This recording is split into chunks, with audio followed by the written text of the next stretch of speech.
If there is no movement towards greening the industries itself, there won't be enough scope for green skills or green enterprises. So how do we promote green enterprises? That's also future for. There's our future. There's a future of planet itself. So what kind of industry, what kind of choices, business choices we make, that will determine what kind of skills we need. So we have lots to discuss this, but given the time constraint, and I'm seeing that my time is up. Thank you so much.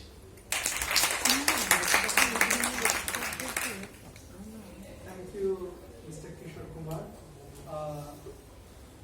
He has pointed out very correctly that in the process of creative destruction of technology, we have both positive and negative sides. And if our education system, our skill development system is not intimately connected with that process through supply and demand and mutual interaction, then there will be excess supply or excess demand. Both will be there. Excess demand in the sense that the employer will not find proper men, and excess supply will be there. We will create huge number of workers who will not get jobs. And in the process of obsolescence of old technology, some people will be always going to be unemployed. So how to accept the challenge and how to face it? He pointed out the main constraint, the first constraint is data. You need a data, you need a data-based employment policy, and ILO is helping Bangladesh government to construct a skill development policy tailored to Bangladesh environment, so that it will not need separate educational institutions, it will be in the workplace itself. That is a good solution, I think. So with these things, we have already covered the skill mismatch problem, unemployment problem, but we haven't yet gone into the issue of decent work, minimum wage, terms and conditions of labor, informal sector, and other things. So I hope Dr. Rushidan Islam will cover it in her discussion. Thank you.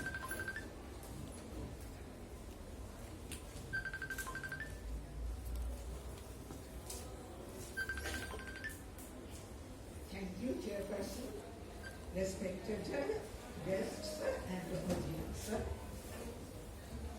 In fact, skills and other issues have already been covered.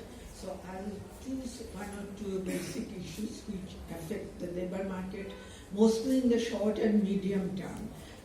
These are, first, I'll look at the structure of employment and whether the expected structural change in employment is taking place. Because this is essential for a modernized economy and modernized labor market as well. And second thing I'll look at is the terms of employment, working condition, and informality. The quality of employment as such. So beginning with structural change, Bangladesh, before 3 or 4 decades ago, it was absolutely an agricultural labor market. 80% of labor force was employed in agriculture, rest in service and industry. Whether during the last 2-3 decades any change has taken place. Of course it has taken place. In fact, I must point out that during the last 2-3 decades, there has been somewhat good rate of growth of employment generation. But gradually it has declined. That is an alarming factor. During 2000 to 2010, employment elasticity of GDP growth was 0.55, while after 2010, it has declined to half almost, 0.25 with respect to GDP growth. And similarly, in terms of structural change, there were some changes during 1995 to 2010. Labor force in industry has increased, services has increased, agricultural labor force has declined. But after that, this structural change has been slower. And in fact, it has been slow because among women, the female labor force, there has been no change at all. rather women are being absorbed in agricultural sector. Though we really don't know what type of agricultural activities are being performed by women, whether it is crop or non-crop, or which crops are women's crops, we really have no idea at all. The labor force service to give aggregates of agriculture, but not the detailed breakdown, and not even to speak about women's role in various sectors, etc. So this slowdown of structural change means employment growth in manufacturing has slowed down, also in service sector. And then what about the type of jobs in terms of self-employment, wage employment, regular jobs, etc.? There has been a move from self-employed and family employment towards paid employment. But the growth of regular jobs has been slow. It is rather the day labor or casual labor which absorbs more labor. And all this has implications for informality. So I'll move on to that. When people are employed mostly in agriculture, it's informal sector, that is expected. But even in industrial and service sector employment, most people are being employed on informal basis. In fact, more than 80% of labor force are in informal employment. Among women, it is even higher. About 90% women are in informal jobs. What does informality mean? It means they don't have a regular contract or written contract. They don't have access to usual labor market facilities which the labor law entitles them to. They do not have access to pension or other social protection schemes, which means the quality of employment among the informal employees is very poor. So what can we do about it? And before I move on to the prescriptions of what should be done, how can we make progress, I shall point out one or two other things, other constraints. Vidisha has already talked about unemployment. I would like to highlight that unemployment rate among youth is much higher than among the adult population. Unemployment rate is higher among women compared to men and among young women. So what does it mean? Women want to work, but they are not getting jobs, and the reason is perhaps to some extent about the skill, about the quality of education, but to some extent it is also about the availability of jobs, preference for jobs, location of jobs, etc. And we also observed that during the recent years, after 2010, female labor force participation has been stagnating, or in the urban areas, if it is even declining. And it's not only in Bangladesh, I think in India also, the same pattern is being revealed. Once during 1990s, I remember, there was a cross-country analysis, there were a few of those, for explaining labor force participation of women. It was pointed out at that time India was much higher, about 40%, and Bangladesh was 20%.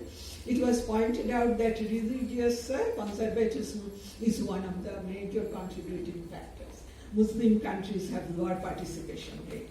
But now India has fallen below Bangladesh and Pakistan. Indian female labor force participation is even lower. How do we explain it? I think we have to look at the international scenario, the subcontinental context as well, when we talk about a labor market, because there are interactions, interfaces. When we say young people in Bangladesh are unemployed, we find that young people from Sri Lanka, from India, they are being employed in industrial sector, service sector in Bangladesh. So we have to take into account these interactions as well. Now, what can we do about it?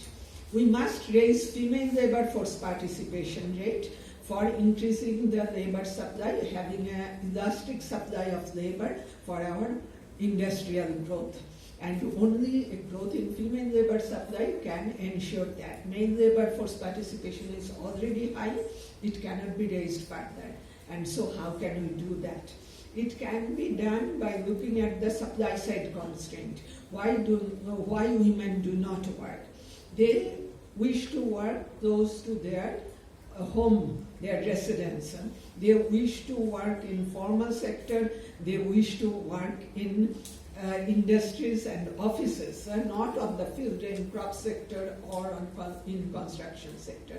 Now we have to create that type of job. We cannot say that women want jobs in their homestead. We cannot do that. We have to look at their priorities because they are the homemakers. They have to make a combination of work and home. So we have to provide the services which are required for generating female labor supply. We have to generate better quality jobs where they get the formal sector facilities, they get adequate paid leave for various reasons, they get pensions, etc., which will make their job attractive, and this can in general lead to the investment in higher education among women, which can generate a virtuous cycle. So we have to enter into that. There can be policy support in various forms of subsidies for providing the services for women's employment, etc. There can be tax and fiscal policies. We cannot just say at the macro level raise investment, it will raise employment growth, it will make the labor market better. No, it won't. We have to be more specific about the policy responses. To increase formality, we cannot just turn the informal employment straight away to formal employment. No one is going to that. But we must see that at least the formal sector enterprises, they give formal employment.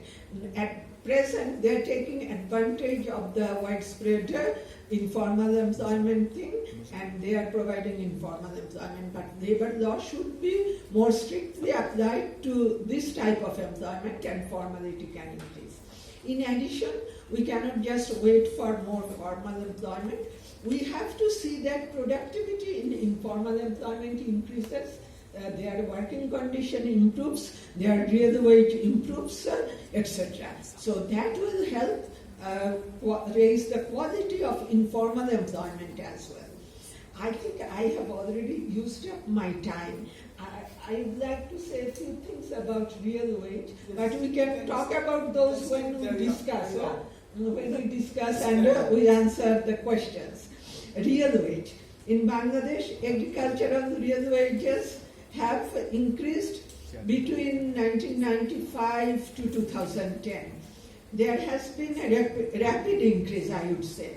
But after that, it has been going through a stagnation. There are controversies about data, BBS data on CPI, Consumer Price Index, and growth of nominal wage shows stagnation, but there are some micro-surveys which show that real wage is increasing, but at a slower rate compared to the previous decade.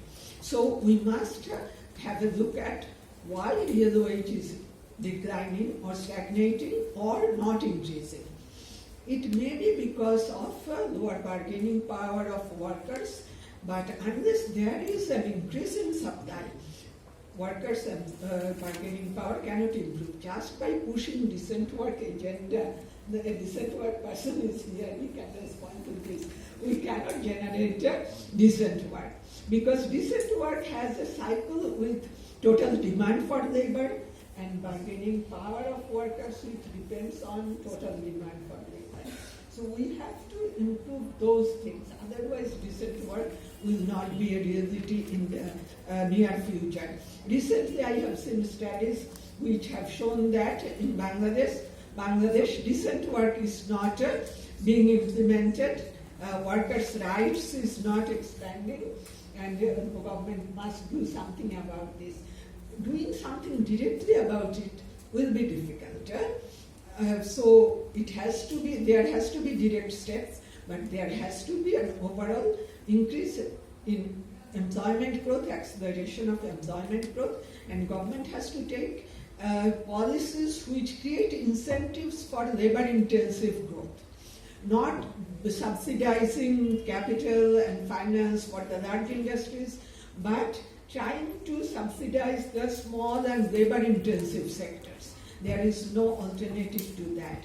There must be fiscal and monetary policy to help get expansion of labor-intensive subsectors. And employment growth has to accelerate. I won't go to migration as an alternative to that.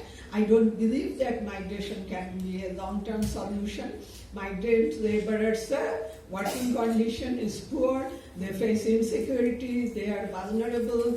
Female migrants face many insecurities and vulnerabilities. So ultimately, we have to look at the domestic labor market and expand employment. By saying that, I'll stop here. Thank you very much for listening to me, and to BER and Economics Department for inviting me to be here and to talk to others. Thank you. I want to specially thank Dr. Rushida Islam. She was a very famous student of Economics Department, and I remember still the seminar with A.K. Dasgupta, where he commented, and A.K. Dasgupta congratulated her by saying, "Who is that lady?" Very intelligent. She was a student at that time. I was also a student. Thank you. So we can remember the first session of Osmani in this relation, where he pointed out that people without getting job in the agricultural sector is moving out into the urban sector, and there is a crowding in effect there, which is pushing down the wage of unskilled labor. And as a whole, he showed the statistics from 2010 to 2016, real wage of the urban unskilled workers are coming down. That is a macro figure. So this is one ominous sign for us. The lowest of the lowest in our society is suffering increasingly more. And the second point that he mentioned there, in the formal sector, even in the formal sector, where you enjoy formal wage structure and other advantages, from 1985 to 2016, he showed it clearly that in those sectors, the productivity of labor has grown at a rate which exceeds the growth rate of real wage. That means the fruits of productivity gain was unequally shared, and the workers were continuously deprived from their just share. So these two things are hanging in the air in front of us, and labor market has the challenge to solve them. And now I go to the policymaker, what he has to say about these things. So I invite Professor, Dr. Mohammad Rizaul Haq, Additional Secretary, Ministry of Labour and Employment, Government of Bangladesh. I will especially ask you to deal with the policies to face these challenges of huge informal sector labor and bad conditions there. Thank you. Assalamu alaikum. At first, I am very sorry. I am here on behalf of my secretary because here now very much emergency meeting. So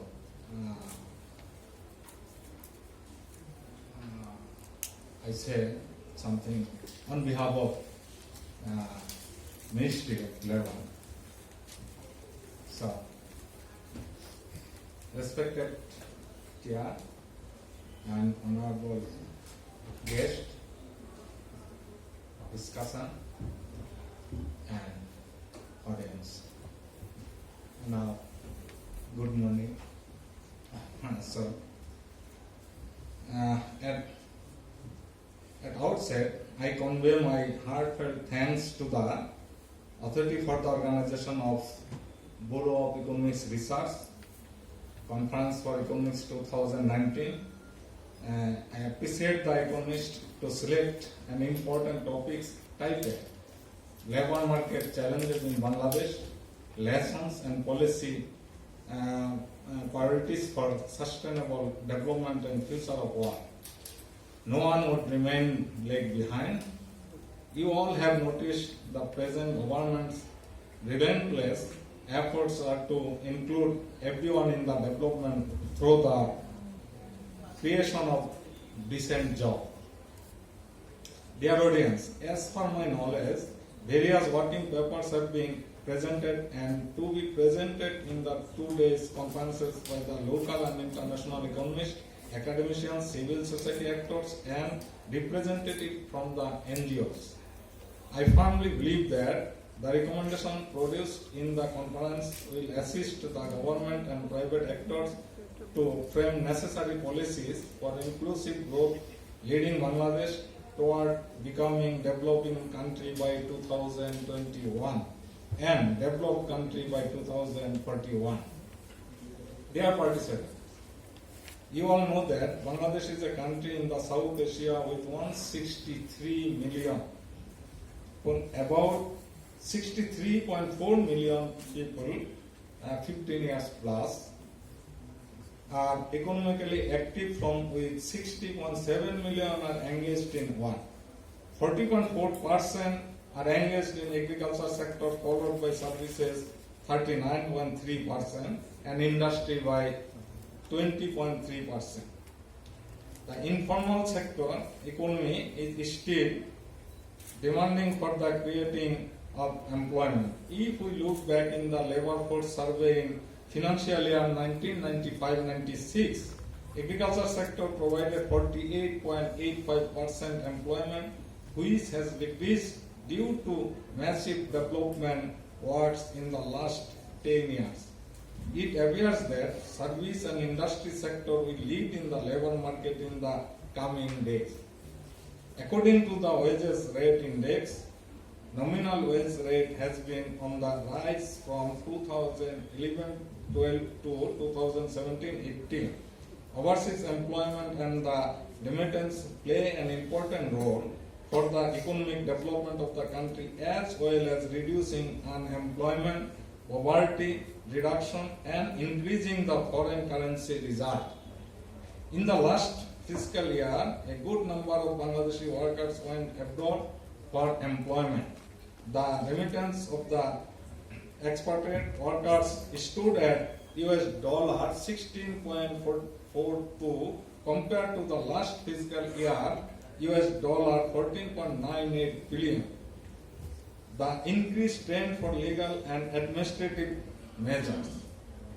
Dear audience, as Ministry of Labour and Employment on behalf of the government, our role